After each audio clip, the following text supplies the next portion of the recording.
shallows. Maybe fear keeps us from wading out. Maybe we're afraid we will be embarrassed or our love won't be returned. Maybe it goes back to Adam and Eve, who fell from grace and were ashamed and made clothes to cover themselves, hiding from each other and God. Maybe we're just good at hiding too. I think children are better than adults at being honest. Children say and do what they feel. They smile and shout and red-faced scream and hug and throw themselves on the ground. I love when you girls shriek and run and jump on me saying, "I love you, Dad." I pick you up and wrap you in my arms like a giant burrito. I love these moments, and I know in a few years there probably won't be as much shrieking or jumping. I don't want to leave any words stranded in my heart, and that's why I'm writing to you now. I hope these letters grow with you as you grow. Maybe they can help you find your way, or if you feel stuck or uncertain, maybe one of them will unlock something for you. I hope you pass them down to your children and their children. My grandmother, Helen, wrote me a letter once a week for many years on Monet cards. Her letters always said how much she loved me and was praying for me. My great-grandfather wrote dozens of love letters to his wife, Nettie. I still have those letters. On the day Nana was born, Nettie wrote her a letter saying, "Welcome to the family." Nana worked 3 jobs to provide for me and your Uncle Bill, so she didn't write many letters. But her life was a beautiful letter, the way she gave and lived and loved us. Our lives are letters to those around us. I hope my life is a love letter to you. I hope you know how much I love you. I hope these letters have the same magic as those last conversations with Nana. I hope they make you smile and laugh. I hope they pass along the love and wisdom given to me. I hope they say all the unspoken things. And when you read them, know that I'm loving you, even if we're separated by many miles and years. All my love forever, Dad. Part 1. You are created.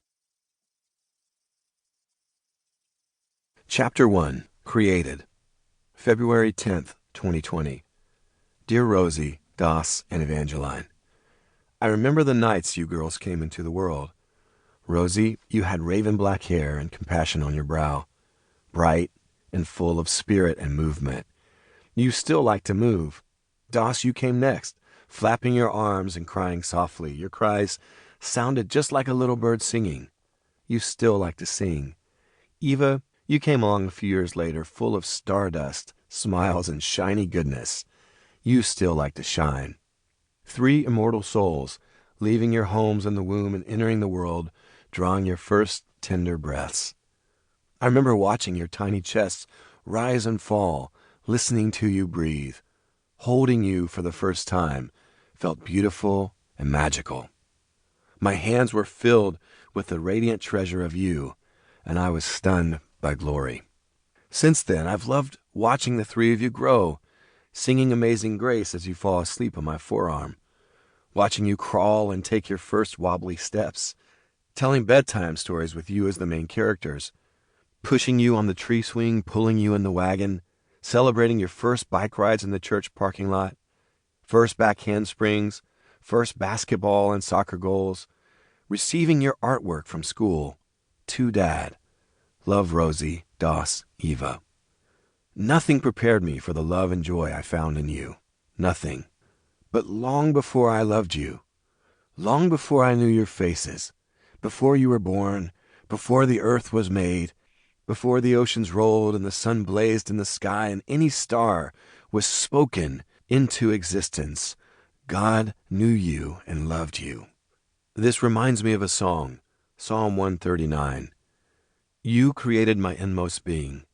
You knit me together in my mother's womb.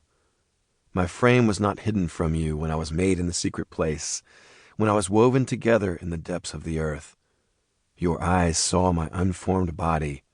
All the days ordained for me were written in your book before one of them came to be. I've only known you for a few years, but God has known you since before the creation of the world, before time began. When God spoke everything into being, when he created light, the sun, the moon, the stars, earth, oceans, trees, animals, birds, and fish, he thought of you.